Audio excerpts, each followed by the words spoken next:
இயேசு கிறிஸ்துவின் நாமத்தில் உங்களை வாழ்த்தி ஆசீர்வதிக்கிறோம். प्रभु और उद्धारकर्ता यीशु के नाम से सबको आशीष करते हैं। இந்த நாளிலும் தேவனுடைய வார்த்தையை நாம் தியானிக்க इन போகிறோம். दिनों में हम प्रभु के वचन को ध्यान करेंगे இந்த செய்தியினுடைய தலைப்பு என்ன அப்படின்னா, और ये संदेश का मुख्य बात क्या है, इसका பழைய नाम ஏற்பாட்டில் அஸ்திபாரமான உபதேசம் என்ன, और पुराने नियम पर उसका ये नेव का उपसंदेश क्या था, எதற்காக பழைய ஏற்பாடு ஆரம்பிக்கப்பட்டது, किस कारण पुराना नियम आरंभ किया அது गया என்ன நோக்கம், और उसका विचार क्या था, அதுக்கு பிறகு எப்படி அந்த பழையதை முடித்து புதியதை கொண்டு और வருகிறார். कैसे वो पुराना नियम अंत हुआ और नया नियम आरंभ हुआ। இந்த பழையதை பற்றி நாம் தியானிக்க और इस போகிறோம். पुराने नियम के बारे में हम ध्यान करेंगे। கர்த்தருடைய நாமத்துக்கு மகிமை உண்டாகட்டும். प्रभु की नाम की महिमा हो। நம்முடைய தியானத்திற்காக हमारे ध्यान के लिए எபிரெயருக்கு எழுதின நிருபம் 9வது அதிகாரம் इब्रानियों का किताब उसका 9वां अध्याय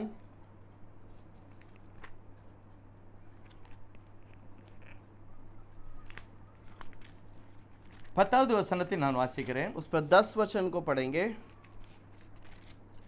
எபிரெயர் 9:10. इब्रानियों का 9:10 இவைகள் சீர்திருத்தல் உண்டாகும் காலம் வரைக்கும் நடந்தேறும்படி, क्योंकि वे केवल वो जो सुधार के समय तक के लिए नियुक्त किए गए हैं, அது வரைக்கும் பலவிதமான போஜனம் ஸ்நானம் எல்லாம் கர்த்தர் கட்டளையிட்டிருந்தார். और उसके पहले खाने पीने और बाती बाती के स्नान विधि सब प्रभु ने नियम रखा है। இன்னொரு வசனம் வாசிக்கலாம், 8வது வசனம். और एक वचन पढ़ेंगे, 8वां वचन। அதனாலே इस कारण முதலாவது கூடாரம் நிற்கும் அளவும் और पहला तंबू जब तक खड़ा है, பரிசுத்த ஸ்தலத்துக்கு போகிற மார்க்கம் இன்னும் வெளிப்படவில்லை. पवित्र स्थान का मार्ग तब तक प्रकट नहीं हुआ, பரிசுத்த ஆவியானவர் தெரியப்படுத்தியிருக்கிறார். और पवित्र आत्मा ने इस बात को प्रकट किया है। முதல் கூடாரம் இரண்டாவது கூடாரம். और पहला तंबू और दूसरा तंबू। முதலாவது கூடாரத்தை பற்றி பார்க்கிறோம். முதல் ஏற்பாடு, அதாவது பழைய ஏற்பாடு. पहले तंबू के बारे में देखते हैं, वो पुराना नियम है। பழைய ஏற்பாட்டினுடைய அஸ்திபாரம் என்ன, पुराना नियम का जो नींव है वो क्या है, முழுவதுமாக பரிசுத்த அந்த தேவனுடைய திட்டம் என்ன, और पूरा परिपूर्ण मसीहा का मर्जी क्या है। உங்களுக்கு தெரியும், ஆதியாகமம் 3வது அதிகாரம் 15வது வசனம். और उत्पत्ति का किताब उसका 3रा अध्याय उसका पहला वचन। அதுதான் உலகத்திலே முதல் தெய்வம் சொன்ன முதல் தீர்க்க தரிசனம். और यही प्रभु कहा हुआ पहला भविष्यद्वक्ता है। உனக்கும் ஸ்திரீக்கும் और तुझे और स्त्री के உன் வித்துக்கும் அவள் வித்துக்கும் और तेरे बीच के और उसके बीच பகையை के உண்டாக்குவேன், उसके बीच में भय उत्पन्न करूंगा, அவர் உன் தலையை நசுக்குவார், और वह तेरे सर को कुचलेगा, நீ அவருடைய குதிங்காலை நசுக்குவார். और तू उसके पैरों में कुचला जाएगा। பழைய ஏற்பாட்டில் உள்ள எல்லா காரியங்களும், और पुराने नियम की सारी बातें, ராஜாக்களா இருந்தாலும், कोई राजा क्यों ना रहे, நியாயாதிபதிகளா இருந்தாலும், या न्याय करने वाला क्यों ना रहे, தீர்க்கதரிசிகளா या இருந்தாலும், भविष्यद्वक्ता क्यों ना रहे, எல்லாமே இந்த வார்த்தையை முடிப்பதற்காக, இது நிரூபிக்கப்படுவதற்கு தான் எல்லாரும் செயல்படுகிறார். और ये सारे लोग इस बात को सही प्रकट करने के लिए ही किया है। கர்த்தருடைய ஒரு சேலஞ்ச், प्रभु का एक चेतावनी चैलेंज, சிருஷ்டிக்கப்பட்ட மனிதனை தூக்கி எடுப்பேன், और मैं जिस मनुष्य को रचना किया उसको उठाकर खड़ा அவன் करूंगा, எவ்வளவு பாதாளத்தில் விழுந்தாலும் நான் அவனை தூக்குவேன், और वो कितने भी पाताल में क्यों ना पड़े रहे मैं उसे उठाऊंगा, அவன் எவ்வளவுதான் பாவத்தில் மூழ்கி இருந்தாலும் நான் அவனை மன்னிப்பேன், और कितने ही पाप के अंदर डुबा क्यों ना रहे मैं उसे उठाऊंगा, அவனை தள்ள மாட்டேன், उसे मैं नहीं ढकेलूंगा, அவனை தள்ளினவனை நான் தலையை நசுக்குவேன். और उसको जिसने ढकेलने को किया है उसके सर को कुचलूंगा। இதுதான் கர்த்தருடைய சேலஞ்ச். यही प्रभु का चैलेंज है। ஆகவே இந்த வார்த்தையில நாம் புரிந்து கொள்ள इस வேண்டும். बातों को हमें समझना ஒரு है। நிமிஷம் ஜெபம் பண்ணுவோம். एक क्षण के लिए प्रार्थना करें। பரிசுத்தமும் இரக்கமும் நிறைந்தவரே ஸ்தோத்திரம். पवित्र और अनुग्रह भरा हुआ प्रभु நீர் धन्यवाद। சர்வ வல்லமுள்ள ஆண்டவர், अब शक्तिमान है, நீர் சர்வ பூமிக்கு ஆண்டவர், और तू सारे पृथ्वी का मालिक है, ஒருவராய் சாவாமை உள்ளவரும் சர்வத்துக்கு மேலானவர், और तू एक ही है, और तू अविनाशी है, और तू सामर्थवान है, சிருஷ்டிகராய் இரட்சகராய் சேர்க்கிறவராய் இருக்கிறவர், और तू रचना करने वाला, और तू इकट्ठा करने वाला और बनाने वाला है। எல்லாம் நீர்தான். तू ही सब कुछ है। ஒருவன் அந்த இடத்துக்கு வர उस முடியாது. स्थान पर कोई और नहीं आ அப்படிப்பட்ட सकता। மகிமையான அந்த வெளிப்பாடை புரிந்து நடந்து ஆசீர்வாதத்தை எடுத்துக்கொள்ள கிருபை और செய்யுங்க. वैसे प्रकाशित वचनों को देखकर हमें समझने के लिए आप मदद कीजिएगा। பைபிள் சொல்லுகிறது, बाइबल कहती है, அவர் உன் குதிங்காலை அவனுடைய தலையை நசுக்குவார். और वह उसके सर को कुचलेगा। தேவனுடைய வல்லமையான வார்த்தை, और प्रभु का सामर्थ वचन, இந்த வார்த்தையை நடப்பதற்காக, और इस वचन को न्याय करने के लिए, இது நடக்கும் வரைக்கும் और वो पूरा होने तक। தேவன் உலகத்துல பல காரியங்களை செய்திருக்கிறார். और बहुत सारे बातों को प्रभु ने प्रकट किया இது है। நடக்கணும்னா அவருக்கு என்ன தேவை? और ये बात पूरा होना है तो उसके लिए क्या जरूरत है? அவர் வர வேண்டும். और वो आना चाहिए। அவர் என்றால் वो मतलब कौन है? தேவன் மாம்சத்திலே வர வேண்டும். और वो प्रभु मांस में प्रकट होना அதற்கு ஒரு चाहिए। குடும்பம் தேவை. और उसके लिए एक परिवार का जरूरत அந்த है। குடும்பம் மனம் போல வாழ்ந்த குடும்பம் அல்ல, சரியான ஒரு குடும்பமாக இருக்க और வேண்டும். वो एक मन मर्जी से जीवन बिताने वाला परिवार नहीं, बल्कि प्रभु की इच्छा के अनुसार चलने वाला தாவீது परिवार। சொல்லுகிறார், दाऊद कहता है 49வது சங்கீதத்திலே 7-8 சொல்லுகிறார், भजन संहिता 49 के अंदर 7 और 8 में कहता है, உன்னுடைய ஆத்தும மீட்பு அருமையானது, और तेरा आत्मा का छुटकारा बहुत ही அதுக்கு प्यारा है, மீட்கக்கூடிய பொருள் உலகத்துல இல்ல. और उसको छुटकारा देने वाली बातें इस दुनिया में नहीं இயேசுவே है। மீட்கக்கூடியவர். और केवल यीशु ही वो छुटकारा दे கர்த்தர் தான் सकता है। மீட்கணும். केवल प्रभु ही छुटकारा दे வேற सकता யாரும் है, மீட்க முடியாது. और कोई छुड़ा नहीं ஆகவே सकता। இந்த காரியங்கள் எல்லாம் தேவன் செய்வதற்காக और इसलिए ये सारी बातों को पूरा करने ஒரு के लिए பெரிய மகிமையான காரியத்தை செய்கிறார். एक बहुत बड़ी महिमा की बात को करता அது है। யாருன்னா அவர் இயேசுதான். और वो कौन है? वो केवल यीशु है। ஆனா இயேசுவானவர் எப்படி எல்லாம் கிரியை செய்கிறார் और பாருங்க. यीशु किस प्रकार से कार्य को करता है। வெளிப்படுத்தின விசேஷத்துல प्रकाशित वाक्य के अंदर முதலாவது தெய்வம் தன்னை வெளிப்படுத்துகிறார். पहले प्रभु अपने आप को प्रकट करता है। அவர் யார்? वो कौन है? அவர் யார்? वो कौन है? அவர் இருந்தவர், இருக்கிறவர், வருகிறவர். और वो जो था, जो है और जो आने वाला அவர் है। மரித்து உயிரோடு சதா காலங்களிலும் உயிரோடு और वो இருக்கிறவர். मरकर सर्वदा के लिए जीवित रहने वाला। திருநெட்டியில தேவன் சர்வ வல்லமுள்ள கர்த்தர். और वो केवल ट्रिनिटी नहीं बल्कि सर्वशक्तिमान है। வேதாகமத்தில் அப்படிப்பட்ட 3 கடவுளை நீங்க கொண்டே வரக்கூடாது. अब इस कलाम के अंदर आप 3 खुदा को कहीं पर भी नहीं लाना பழைய चाहिए। ஏற்பாடு ஒருவர் கொடுத்தாரு, புதிய ஏற்பாடு இன்னொரு கொடுத்தாரு, கிடையாது. और पुराना नियम एक व्यक्ति ने दिया और नया नियम और किसी ने दिया, ऐसी बात கலாத்திய नहीं நிருபத்துல है। பைபிள் சொல்லுகிறது, गलातियों के किताब में कलाम कहता है, ஆண்டு ஒரு காரியத்தை உறுதிப்படுத்தினால், உடன்படிக்கை பண்ணினால் தெய்வம் மாற்ற மாட்டார். अगर प्रभु एक बात को निर्णय लेता है और उसकी शपथ करता है तो वो नहीं बदलेगा। மனிதனே மாற்ற மாட்டான். और मनुष्य खुद नहीं बदलता, யார் எழுதினார்களோ அவங்க தான் மாற்ற முடியும். और जिसने उसे लिखा है वही उसे बदल அவர் தான் सकता அதுக்கு है, ஜவாப்தாரி. और वही उसका हकदार है। தெய்வம் சர்வ வல்லமுள்ளவர். परमेश्वर सर्वशक्तिमान அவரே है। பழைய ஏற்பாட்டுல ஒரு விதமாக தான் மனுஷனோடு உறவாடுகிறார். और वही पुराने नियम में मनुष्य को एक अलग प्रकार से பாவம் बातें करता கழுவப்பட है, காரியம் செய்யல, பாவம் மூடப்பட காரியங்கள் और செய்யப்பட்டது. वहां पर पाप धोए जाने के लिए कार्य नहीं किया बल्कि उसे ढापे रखने के लिए कार्य किया। பழைய ஏற்பாடெல்லாம் ஒரு நிழலாட்டமாக இருந்தது. पुराना नियम एक छाया का ஆனா समान है, சத்தியம் புதிய ஏற்பாடு. लेकिन सत्य जो है नया नियम ஆனா है। அந்த சத்திய வார்த்தையாகிய மேசியா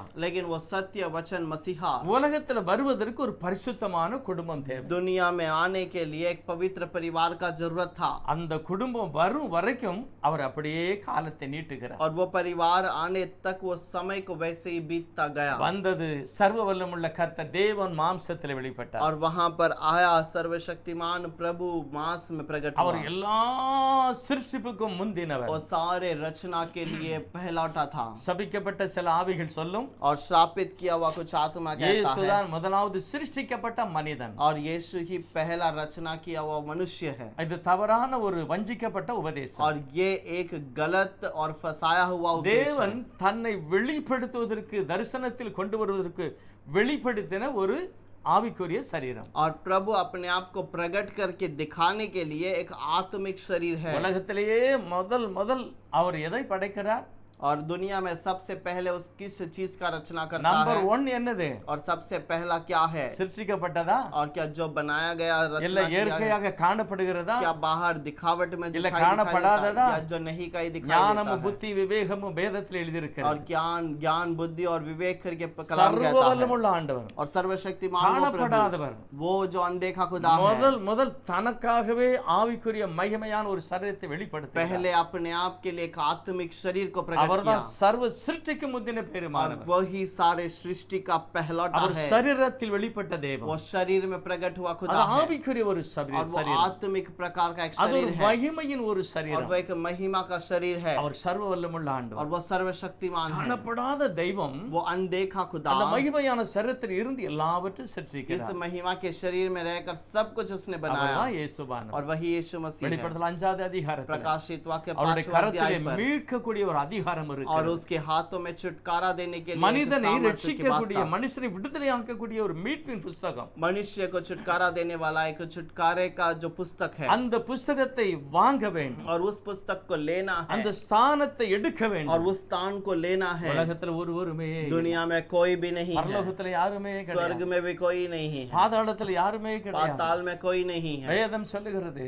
और कलाम कहता யோவான் है, இதெல்லாம் பார்த்து அழுகிறான். यूहन्ना ये सारे बातों को देखकर ஐயோ, रोने लगा। மனுக்குலம் அழிய போகிறது. मनुष्य का जो रचना है वो नाश पे जा रहा மனுஷனை है। மீட்பதற்கு உலகத்துல யாருமே கிடையாது. मनुष्य को छुटकारा देने के लिए कोई नहीं है। வெளிப்படுத்தல் 5வது அதிகாரத்தில் சொல்லப்பட்ட அந்த மீட்பின் புஸ்தகத்தை வாங்குவதற்கு, திறப்பதற்கு, வாசிப்பதற்கு ஒருவனும் இல்லை. मनुष्य को छुटकारा देने के लिए, उस पुस्तक को लेने के लिए कोई योग्य नहीं, ஒருவரும் இல்லை. कोई भी नहीं। நல்லா சிந்திங்க. अच्छा सोच कर देखिए। வேதம் முதல் அதிகாரத்தில் தன்னை இயேசு வெளிப்படுத்துகிறார். और उत्पत्ति के पहले अध्याय के अंदर पहले अपने आप को प्रकट करता உலகத்தில் है। உள்ள சபைகளை பற்றி பேசுகிறார், दुनिया के पूरे कलीसिया के बारे में कहता ஆலோசனை है, கொடுக்கிறார், उनको अच्छी बातों को बताता எப்படியாவது है, அவர்களை தப்பித்து பாவத்திலிருந்து விடுவிக்கப்பட வேண்டும் என்ற ஆசையோடு எழுதப்படுகிறது. कैसे ना कैसे वो बचकर अपने आप को प्रभु के पास ले आने के இயேசு लिए लिखता கிறிஸ்துவே है। இதை செய்கிறார். यीशु मसीह ही ये करता है, பரிசுத்த ஆவியானவராக எழுதி கொடுக்கிறார். पवित्र आत्मा बनकर लिख कर देता அவர்தான் है। சொன்னார் எழுதுனுட்டு. और वही कहा कि लिख दे, வேற சொல்றாரு ஆவியானவர் சபைகளுக்கு சொல்லுகிறதுன்னு சொன்னார். और उसके बाद कहा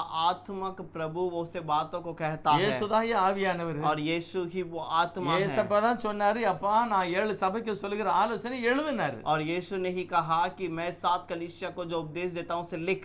இப்ப சொல்லப்பட்ட வார்த்தை எழுத்து வடிவமாய் மாறினது. अब जो बोला गया शब्द लिखा गया, அதுல ஆவி இருக்கிறது, ஜீவன் இருக்கிறது, उसके अंदर आत्मा और जीवन है, சபைகளுக்கு அனுப்பப்பட்டது. कलीसिया को भेज ஆனா दिया गया। 4வது அதிகாரத்துல लेकिन 4थे अध्याय के கர்த்தர் अंदर இவனை பரலோகத்துக்கு கொண்டு போயிட்டார். प्रभु इसे स्वर्ग में ले जाता அங்க ஒரே है। ஒரு சிங்காசனம், वहां पर एक ही அவர் सिंहासन, சர்வ வல்லமுள்ள கர்த்தர். और वो सर्वशक्तिमान அங்க प्रभु। தோற்றத்தெல்லாம் பாருங்க, और उसके स्वरूप को देखिए, ஒரு வானவில், एक जो धनुष्य, इंद्रधनुष, மகிமையான ஒரு தோற்றம், एक महिमा का स्वरूप, 4 தீபங்கள், और 4 दीपक, அமைதியான கடல், और शांत लहर जो समुंदर, 24 மூப்பர்கள், और 24 वहां पर मुख्यस्थ लोग தாழ हैं, விழுந்து और வணங்குகிறார்கள். उससे झुककर नमन करते हैं। நீர்தான் மரித்தீர், நீர்தான் உயிர்த்தீர், और तू ही मर गया था, तू ही जी उठा, துதி ஸ்தோத்திரம் மகிமை எல்லாம் உங்களுக்கு தான். केवल स्तुति महिमा आदर सब कुछ केवल तेरा है। நல்ல மனசுல பதிய வேண்டும். और ये हमारे दिमाग में ठीक से बैठना சபிக்கப்பட்ட चाहिए। திருத்துவத்தை விட்டு ஒரு தெய்வத்துக்கு வணங்க வேண்டும். और 3 खुदा को छोड़कर केवल एक खुदा को नमन 3 करने वाले தெய்வம் बने। அல்ல, 3 தன்மைகளை, பிதாவாக, குமாரனாக,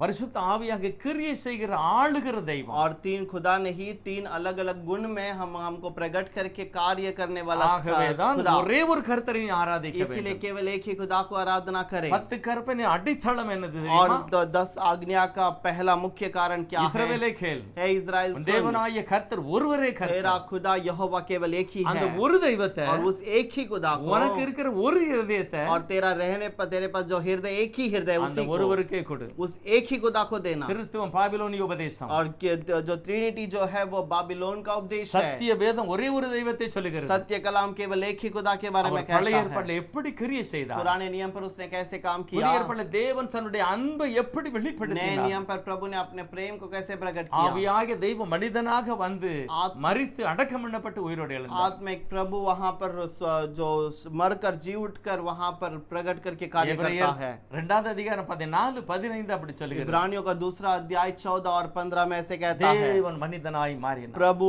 मांस में प्रकट हुआ है। 3:16 சொல்லுகிறது. पहला तीमोथी का 3:16 தேவன் लिखा है, மனிதனாய் மாறினார். और वो यहोवा प्रभु मांस में இந்த प्रकट हुआ। தெய்வம் यही खुदा வெளிப்படுத்தல் 5வது அதிகாரத்துல प्रकाशित वाक्य के ராஜாதி अंदर, ராஜாவாக 4ல எப்படி சொல்லப்பட்டதோ அதே தோற்றத்துல இருக்கிறார். वो जैसे 4थे अध्याय में कहा गया वैसे ही 5वें अध्याय पर भी प्रकट हुआ है। இப்பொழுது சொல்லுகிறது, யார் அந்த புத்தகத்தை வாங்க अब முடியும்? कहता है कौन उस पुस्तक को लेगा। தமிழ் வேதாகம் அருமையான மொழிபெயர்ப்பு. तमिल का जो अनुवाद है बहुत अच्छी तरीके से लिखा गया है। சிங்காசனத்தில் இருக்கிற, और सिंहासन पर रहने वाला, அவருடைய கையில இருந்த, और उसके हाथ में जो था, இருக்கிற அல்ல இருந்த, और उसके हाथ में है नहीं அதை बल्कि जो யார் था, வாங்க முடியும்? उसे कौन ले सकता है। அவரே மனிதனாக ஆட்டுக்குட்டியானவராக வந்து வாங்குகிறார். और वही मेमने के रूप में, मनुष्य के रूप में आकर उसे लेता है। ஒருவர் சொல்லுகிறார், இது என்ன டிராமாவா? और एक व्यक्ति कहता है क्या ये ड्रामा है। இந்த டிராமா அல்ல, ஒரு சர்வ வல்லம் உள்ளவர். और ये ड्रामा नहीं है, वो அவர் सर्वशक्तिमान है। சிங்காசனத்தில் இருப்பாரு,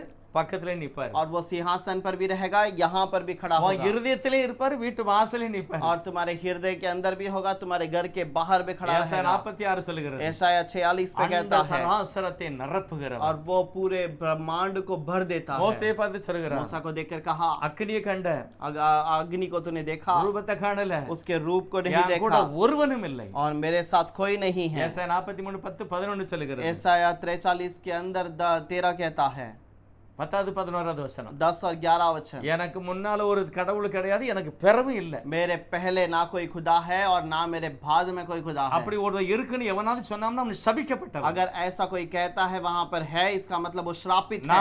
நானே கர்த்தர், और मैं ही खुदा நான் हूँ, சிருஷ்டிகர், और मैं ही रचना करता நான் हूँ, ஒரு ரட்சிக்கிறவன், और मैं ही उद्धार உன்னை करता மீட்கிறவன். हूँ और छुटकारा देता हूँ। ஆகவே 4:5 சொல்லப்பட்ட அதே கர்த்தர் और इसलिए 4 और 5 में कहने वाला वही உலகத்துல खुदा மனிதனாக வர வேண்டும். दुनिया में मनुष्य के रूप में आया, ஆகவே தான் அவர் வந்தார். और इसी कारण वो அவருடைய आया। செய்தி நீங்க கேட்கலாம். और संदेश को सुन सकते हैं, அவர் சொல்றார், நான் நல்ல மேய்ப்பன், और वो कहता है, मैं अच्छा चरवाहा हूँ, நானே வழி, और मैं ही मार्ग हूँ, நானே சத்தியம், और मैं ही सत्य हूँ, நானே ஆடுகளுக்கு மேய்ப்பன். और मैं ही मेमने का चरवाहा हूँ। இந்த மகிமையான வார்த்தையை உலகத்துல யாரும் எடுக்க முடியாது. और ये महिमा के वचन को दुनिया में कोई नहीं कह सकता। நானே கர்த்தர், मैं ही खुदा அது हूँ। கர்த்தர் ஒருவருக்கே பொருந்தும். ये केवल उस खुदा के लिए ही योग्य ठहरेगा, அந்த சர்வ வல்லமுள்ளவர் और वह सर्वशक्तिमान உலகத்துல வருவதற்கு और दुनिया में आने के लिए எங்க பிறக்கணும், कहाँ जन्म लेना है, யார் வீட்டுல பிறக்கணும், किसके घर पर जन्म யா लेना எல்லா है, இடத்துலயும் பிறந்துருவாரா? क्या सब जगह पर जन्म ले लेगा? நிச்சயமா முடியாது. नहीं हो सकता। புதிய ஏற்பாடுல அப்போஸ்தலன் பவுல் பேசுகிறார், और नए नियम के अंदर पौलुस कहता है, கிறிஸ்துவானவர் मसीहा வேத வார்த்தையின்படி மரிக்க வேண்டும், और वचन के अनुसार मरना है, வேத வார்த்தையின்படி தான் அவர் அடக்கம் பண்ணப்படணும், और वचन के अनुसार ही उसका दफन किया जाना அப்பதான் चाहिए, வேத வார்த்தையின்படி மறுபடியும் எழும்புவார். और तब ही वचन के अनुसार फिर से जी उठेगा। அதனாலே அவருடைய மரணத்துல ஒரு ஆசீர்வாதம் और இருந்தது. इसीलिए उसके मरण में एक आशीष थी, பிறந்த உடனே சாவ கூடாது, और जन्म लेते ही मरना नहीं चाहिए, இல்ல அவரை மலையில இருந்து தள்ள போன அப்பவும் ஒரு சாவ கூடாது, या फिर उसको पहाड़ से गिराए जाने पर वो तुरंत वहां पर मरना नहीं चाहिए, வேத வார்த்தையின்படி சாக வேண்டும். कलाम के अनुसार मरना चाहिए। அந்த குட் ஃப்ரைடே அன்னைக்கு, और वो जो बड़े शुक्रवार के दिन, அதுதான் எகிப்தில இருந்து வெளியே வந்த நாள், और वो वही दिन है जब मिस्र से बाहर आए, அந்த நாளைக்கு, उसी दिन पर, அந்த பஸ்கா பட்டி அன்னைக்கு, और उसी बसका के दिन में, அன்னைக்கு தான் அவர் சாகணும். और उसी दिन उसका मरना है। அருமையா யோவான் 19:14 அப்படிதான் சொல்லுகிறது. यूहन्ना 19 अध्याय के अंदर 14 में यही ஓ लिखा है, அந்த நாள் பிரதானமான, और वो दिन बहुत ही बड़ा दिन அதுதான் है, ஏன் பஸ்கா, और वही तो बसका है, எல்லாமே வேதத்துல திட்டமும் தெளிவுமாய் எழுதி और இருக்கிறது. सब बातें कलाम के अंदर ठीक से लिखा हुआ ஒரே ஒரு है। தெய்வம், एक ही खुदा, அவர்தான் மனிதனாக और வெளிப்பட்டார். वही मनुष्य के रूप में प्रकट அவர் हुआ। எங்க பிறப்பாரு? वो कहाँ जन्म लेगा? பைபிள் சொல்லுகிறது, बाइबल कहती है, ஆதியாகமம் 4வது அதிகாரம் उत्पत्ति का 4 अध्याय 25வது வசனத்துல பார்த்தோம் அப்படின்னா, 25वां वचन पे यदि हम पढ़ें, நீதிமான் கொலை செய்யப்படுகிறான், और धर्मी मार डाला जाता ஆபேல் है, கொலை செய்யப்படுகிறான், आबेल मार डाला जाता அவர்தான் है, நீதிமான், और वही धर्मी அவர் है, ஆதாமின் பிள்ளை. और वो आदम का संतान है। ஆனா அந்த அதிகாரத்திலே சொல்லி और இருக்கிறது, उसी अध्याय के अंदर लिखा है, தேவனுடைய பரிசுத்த வித்து और परमेश्वर का पवित्र बीज அழிக்கப்பட்டது. वो नाश किया गया। மல்கியா 3:16-19 சொல்லுகிறது, मलाकी 3:19 पे लिखा है, தேவன் ஒருவனை அல்லவா படைத்தார், क्या प्रभु ने केवल एक ही को नहीं उत्पन्न அவரிடத்தில் किया, பரிபூரணமான ஆவி இருந்ததே, और उसके अंदर परिपूर्ण आत्मा था, ஏன் ஒருவனை படைத்தார்? किस लिए एक को बनाया, பரிசுத்தமான சந்ததியை और பெறும்படிதானே. पवित्र संतान को प्रकट करने के இப்ப அந்த लिए ही। பரிசுத்தமான சந்ததி ஆபேல், अब वो पवित्र संतान आबेल है, அவன் கொலை செய்யப்படுகிறான். लेकिन वो मार डाला घात किया जाता ஆகவே है। इसी कारण வேதம் தெளிவாய் சொல்லுகிறது பாருங்க. कलाम ठीक से कहता இந்த है, வசனத்தை देखिए நல்லா வாசிக்கணும். उस वचन को ठीक से पढ़िएगा। 25வது வசனம், 5 का अध्याय के अंदर 25वां वचन, ஆதியாகமம் 4:25. उत्पत्ति का 4:25। பின்னும் ஆதாம் தன் மனைவி அறிந்தான், आदम अपनी पत्नी के पास फिर गया, அவள் ஒரு குமாரனை பெற்று और उसने एक पुत्र को जन्म दिया, காயின் கொலை செய்த ஆபேலுக்கு பதிலாக, और उस जो काइन ने जो मार डाला घात किया उस आबेल के का बदले में சத்தியத்தின்படி உத்தம குமாரனாகிய ஆபேலுக்கு பதிலாக, और सत्य के संतान के हाबिल के बदले கர்த்தர் தேவன் வேறொரு புத்திரனை கொடுத்தார். परमेश्वर ने एक और पुत्र उसे दिया, another seed, और उसको एक दूसरा இன்னொரு बीज வித்து. और एक बीज दिया है, சத்திய மனிதன் இறந்து போனா, और सत्य मनुष्य मार चला गया, ஆதாமுடைய பரிசுத்தமான ஒரு குழந்தை செத்து விட்டது. आदम का पवित्र संतान मर चुका, அந்த குழந்தையிலிருந்து தான் சத்திய வசனம் வளர வேண்டும். और उस बच्चे के द्वारा ही सत्य वचन बढ़ना அந்த चाहिए, குழந்தையின் மூலமா வருகிற ஒரு குடும்பத்துல தான் மேசியா வரப்போகிறார். और उस वचन के अनुसार जन्म लेने वाला व्यक्ति के परिवार में ही मसीहा जन्म लेगा। அந்த மனிதனை கொலை செய்துட்டு சத்துரு. लेकिन उस मनुष्य को शत्रु ने मार दिया, ஆகவே தான் பைபிள் சொல்லுகிறது, इसीलिए बाइबल कहती है, அந்த ஆபேலுக்கு பதிலாக और उस हाबिल के बदले ஒரு குழந்தையை கர்த்தர் கொடுக்கிறார். एक पुत्र को प्रभु ने दिया है, அவர்தான் சேத். और वही सेत இந்த है। சத்தியத்தை மறக்கவே கூடாது. ये सत्य को न छुपा सकते நல்லா हैं, எழுதி வச்சுக்கிடணும். वहां पर ठीक से लिखे रख लेना। பைபிள் சொல்லுகிறது, वहां पर लिखा है, அந்த ஆதியாகமம் 5வது அதிகாரம் சரித்திரத்துல, और उत्पत्ति का 5वें अध्याय के उस वंशावली के अंदर, ஆதியாகமம் 5வது அதிகாரம் उत्पत्ति का 5वां अध्याय 3வது வசனம், 3रा वचन, ஆதாம் 130 வயதான போது आदम 130 वर्ष का हुआ, தன் சாயலின்படி தன் ரூபத்தின்படி ஒரு குமாரனை பெற்று அவனுக்கு சேத் என்று பெயரிட்டான். और उसके द्वारा उसके समानता में उसके स्वरूप के अनुसार एक पुत्र का उत्पन्न हुआ, उसका नाम सेत रखा। முதல் குழந்தை மரித்து விட்டது. पहला बच्चा मर गया, இரண்டாவது குழந்தையை கர்த்தர் முதல் குழந்தையாக கொடுக்கிறார். और दूसरे बच्चे को प्रभु पहला बच्चा करके देता இதுல है। இருந்து எண்ணி பார்த்தா 7வது தலைமுறை ஏனோக்கு. और इससे आप गिनेंगे तो 7वां पीढ़ी आता है हानुक। இத மிஞ்சி போனன்னா நீ ஒரு நூதனமானவன். और अगर इससे बढ़कर आप जाओगे तो आप फंसाने वाले बनेंगे। அந்த காயின் அந்த ஆவியரெல்லாம் சேர்த்து நீ டோட்டல் பண்ணனா நீ எங்கேயோ போய்கிட்டு இருக்கன்னு அர்த்தம். अगर उस काइन और हाबिल को अगर आप जोड़कर चलते हैं तो आप गलत रास्ते पे जा रहे உபாகமம் हैं। 29:29. और वो व्यवस्था विवरण के अंदर 39 மறைவானது தேவனுக்குரியது. और जो गुप्त बात है वो प्रभु का है, அது தோண்டாத இருக்கட்டும். और वो जो गुप्त है उसे वैसे ही रहने दें। பைபிள் சொல்லுகிறது, बाइबल कहती है, ஆதாமுக்கு முத குழந்தை சேத்து. और बाइबल कहती है कि आदम का पहला पुत्र सेत है, பாக்கி உள்ள மறைஞ்செல்லாம் மறைஞ்சே இருக்கட்டும். और बाकी जो गुप्त में है उसे गुप्त में रहने இந்த देना। சேத்துல இருந்து எண்ணி பாரு 7வது ஆளு ஏனோக்கு. और उस सेत से तुम गिन लेना, वहां पर 7वां पीढ़ी हानुक அது है। புரியலனா 1 நாளாகமம் 1வது அதிகாரம் 1வது வசனத்தை வாசி. अगर ये समझ में नहीं आता है तो पहला इतिहास का पहला अध्याय का पढ़िएगा, ஆவியானவர் தெளிவாய் எழுதி वहां வைத்திருக்கிறார். पर आत्मा में प्रभु ने बराबर से लिखा है। சேத்துல இருந்து குடும்பம் ஆரம்பிக்கி उसका सेत से उसका संतान आरंभ இன்னும் हुआ। விளங்கலன்னா லூக்கா 3:38 வாசி. अगर ये और भी समझ में नहीं आता है तो लूक के किताब में 38वें वचन को அங்கேயும் கர்த்தர் पढ़िएगा, கரெக்ட்டா எழுதி और வைத்திருக்கிறார். वहां पर भी दूसरे अध्याय पे प्रभु ने ठीक से लिखा ஆதாமுக்கு முத है। பிள்ளை சேத்து தான் அப்படின்னு. और आदम का पहला पुत्र सेत है, ஐயோ மறைவானது மறைவா और இருக்கட்டும். जो गुप्त है उसे गुप्त ही रहने दो, எது வெளிப்படுத்தப்பட்டதோ அதை நம்பு. और जो प्रकटीकरण किया गया उसे भरोसा करो। யூதா 14 சொல்லுது, यहूदा का पहला 14 वचन ஐயா में, ஆதாமுக்கு 7வது ஆளு ஏனோக்கு அப்படின்னு. और आदम का 7वां पीढ़ी हानुक है, இந்த சந்ததியில और यही संतान के எந்த अंदर, சந்ததி? ये कौन सा संतान? சேத்தினுடைய சந்ததியில தான் सेत के संतान के நோவா अंदर வருகிறார். नूह आता है, நோவா குடும்பத்துல தான் नूह के परिवार पर ஆபிரகாம் வருகிறார். अब्राहम आता है, அந்த குடும்பத்துல தான் उसी परिवार में ஈசாக்கு வருகிறார். ईसाक आता है, ஈசாக்கு குடும்பத்துல தான் யாக்கோபு வருகிறார். ईसाक के परिवार में याकूब आता இந்த है, குடும்பத்துல தான் தாவீது ராஜா और வருகிறார். इसी संतान के अंदर दाऊद आता है। மத்தேயு 1:1 சொல்லுது, मत्ती का पहला अध्याय पहला இந்த वचन, தாவீதின் வம்சத்துல தான் இயேசு மனிதனாய் வருகிறார். और इसी दाऊद के वंश में यीशु मनुष्य के रूप में प्रकट हुआ। ஆகவே புதிய ஏற்பாட்டுக்கு தகுதி யார்? और इसलिए नए नियम का योग्य कौन है? எது சத்தியம்? कौन सत्य है? நல்லா புரிஞ்சுக்கிடணும். आप ठीक से जान लीजिए। பழைய ஏற்பாட நிறைய பேர் தவறாக புரிந்து और கொள்கிறார்கள். पुराने नियम को बहुत सारे लोग गलत प्रकार से அங்க समझते எழுதப்பட்ட हैं। வாக்குத்தத்தம் சத்தியம் எல்லாம் யாருக்கு? और वहां पर लिखा गया वागदान वचन सब किसके लिए है? கர்த்தர் மோசே நோக்கி प्रभु ने मूसा को நீ देखकर இஸ்ரவேல் कहा, புத்தருக்கு போய் சொல்லுப்பான்னு சொன்னாரு. तो इजरायलियों के बच्चों को जाकर कह दे करके कहा। எகிப்தில் போய் சொல்லல. मिस्र में जाकर कहने के लिए அங்க कहा சொன்னாலும் नहीं, செல்லாது. और वहां कहेगा तो भी वो योग्य नहीं கர்த்தர் ठहरेगा। மோசே நோக்கி प्रभु ने मूसा से कहा, இந்தியால போய் சொல்லுன்னு சொல்லல. भारत देश में जाकर कहने के लिए नहीं कहा, தெளிவாய் சொன்னார், இஸ்ரவேலுக்கு சொல்லு. उसने कहा इजराइलियों को जाकर कह दे। அப்ப வசனம் யாருக்கு? अब वचन किसके लिए பழைய है? ஏற்பாடு யாருக்கு? पुराना नियम किसके लिए வாக்குத்தத்தம் है? யாருக்கு? वागदान किसके लिए ஆராதனை है? யாருக்கு? आराधना किसके புத்திர लिए है? சுவிகாரம் யாருக்கு? और पुत्र का भेंट किसके लिए है? எல்லாமே ஆபிரகாமுடைய வம்சத்துக்கு தான். सब केवल अब्राहम के वंश के लिए ही है। அந்த ஆபிரகாமுக்குள்ள இருந்த விசுவாசம் உனக்கு வரணும். और उस अब्राहम के अंदर का विश्वास आपको आना चाहिए। அந்த ஆபிரகாம் அப்பாவை மட்டும் விசுவாசித்தார். और वो अब्राहम केवल पिता को भरोसा करता था। அந்த விசுவாசம் ஆபிரகாமுக்குள்ள இருக்கிற விசுவாசம் பிதாவாகிய தெய்வம் இயேசு என்று நம்பினால் और वो अब्राहम के अंदर का विश्वास पिता जो यीशु ही है करके अगर स्वीकार இயேசுதான் அந்த करें, மேசியா, यीशु ही वो मसीहा அவர்தான் है, கிறிஸ்து, यही वो मसीहा है, அப்படி ஏற்றுக்கொண்ட वैसे अगर विश्वास किया அந்த வழியாக பழைய ஏற்பாடு வாக்குத்தத்தத்தை நீ ஏற்றுக்கொள்ளலாம். और उसके द्वारा उस पुराने नियम के आशीष को तो ले सकता இல்லைன்னா है, போக முடியாது. नहीं तो नहीं स्वीकार कर எல்லாம் सकता, வெளியே போயிடணும். सब बाहर चले जाना होगा।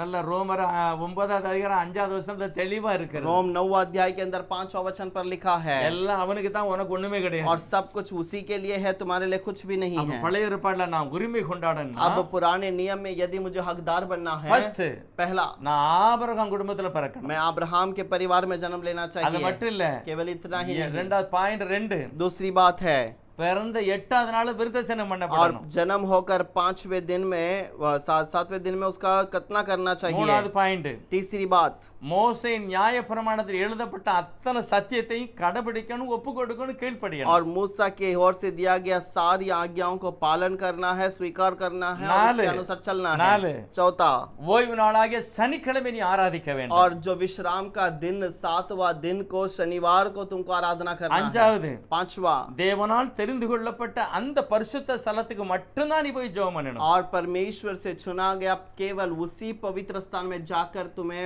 प्रभु को नमन करना பலி है, செலுத்தணும் அங்கதான். वहां पर ही बलि चढ़ाना है। ஆடாது மாடாது பலி செலுத்த அந்த இடத்துக்கு மட்டும்தான் நீ போகணும். और वहां पर बलि चढ़ाने के लिए उसी स्थान पर केवल जाना है। ஆறாவது, 7 நாட்களாக ஒவ்வொரு பண்டிகையும் கொண்டாடணும். 6वां जो है 7 दिन तक हर एक त्योहार को मनाना அதுல है। பிரதான பண்டிகை பஸ்கா பண்டிகை. और उसपे से सबसे मुख्य है बस्का का அதுதான் त्योहार, குட் ஃப்ரைடே. वही गुड फ्राइडे है। அதான் இயேசு மரித்து மறுபடியும் எழுந்தார். और उसी दिन में यीशु मर गया था, फिर जी उठा। 7வது, 7वां, மோசேயின் ஆகமத்திலும் मूसा के नियम व्यवस्था पर, தீர்க்க தரிசன ஆகமத்திலும் और जो भविष्यद्वक्ताओं की சங்கீத व्यवस्था पर, புஸ்தகத்திலும் वचन संहिता के अंदर எழுதப்பட்ட மேசியாவை இயேசுவை கர்த்தராக ஏற்றுக்கொள்ளணும். और उसी मसीहा को, उसी यहोवा को तुझे उसी को मसीहा यहोवा करके स्वीकार இவங்க करना है। தான் பழைய ஏற்பாட்டுக்குள்ள தகுதியானவர். और यही पुराने नियम के योग्य लोग हैं। 7வது நாள் சனிக்கிழமை நாங்க ஆராதிப்போம்னு சொல்லி எல்லாம் பொய். और 7वां दिन में हम आराधना करते हैं करके कहते हैं, ये झूठ है। யாருக்கு கொடுக்கப்பட்டது? किसको दिया गया? ஆபிரகாம் ये கொடுக்கப்பட்டது. அब्राहम को दिया गया। அவன் 8வது நாள் விருத்தசேதனம் और பண்ணப்படணும். वो 7वें दिन में खतना करना அவங்க चाहिए। தான் சனிக்கிழமை और ஆராதிக்கணும். वही लोग 7वें दिन में वहां पर சும்மா இல்ல, आराधना करेंगे। ஆடாது மாடாது பலி செலுத்திட்டு ஆராதிக்கணும். केवल ऐसे ही नहीं,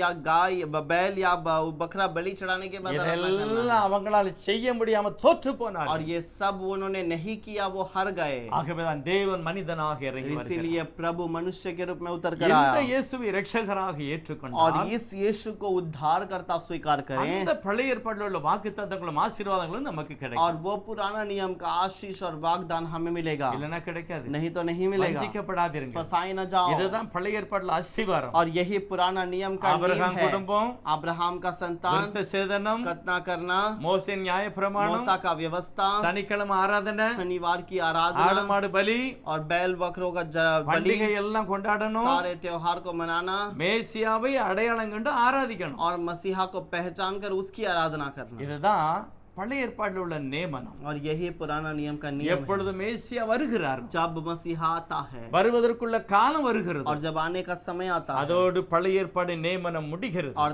तब पुराना नियम का बातें खत्म होती அதெல்லாம் हैं। ஆட்டுக்குட்டியின் இரத்தத்துக்குள்ளாக செய்யப்பட்ட பலிமுறைகள். और वो मेमने के रीति के अनुसार किया जाने वाला புதிய बलि है। ஏற்பாடோ लेकिन नया नियम சர்வ வல்லமுள்ள தேவனுடைய இரத்தத்தினால் விடுவிக்கப்பட்ட சுதந்திரமான சுவிசேஷம். और सर्वशक्तिमान प्रभु की ओर से आने वाला सुसमाचार। ஆகவே இந்த மகிமையான நேரத்துல और इसलिए इस महिमा के முழு समय के लिए, வேதாகமத்தின் அதை அப்படியே பெற்றுக்கொள்ள வேண்டுமானால் और उस पूरा नए नियम को वैसे ही पाना है तो ஏசப்பாவுடைய குடும்பத்துல நாம் பிறக்கணும். यीशु के परिवार में मुझे जन्म लेना அவருடைய है। இரத்தத்தினால கழுவப்படும். उसके लहू से धोए जाना चाहिए। யோவான் சொல்கிறார், यूहन्ना कहता है, அவருடைய நாமத்தின் மேல், उसके नाम के कारण, இயேசுநாதருடைய நாமத்தின் यीशु மேல் के नाम के कारण, அப்பா பிதாவின் ஏற்றுக்கொள்ளக்கூடிய மனம் இருந்தால் अब्बा पिता करके स्वीकार करने के लिए நீ मन होगा, தேவனுடைய பிள்ளையாவாய். तू प्रभु का संतान होगा, அப்பதான் அந்த இஸ்ரவேலுடைய ஆசீர்வாதத்தை பெற்றுக்கொள்ள और முடியும். तब तुम इजराइल के आशीष को पा இது सकते பழைய हो। ஏற்பாட்டின் அஸ்திவாரம். ये पुराना नियम का नींव है। அடுத்து நாம் புதிய ஏற்பாட்டுல நியமனத்தை பார்க்க போகிறோம். और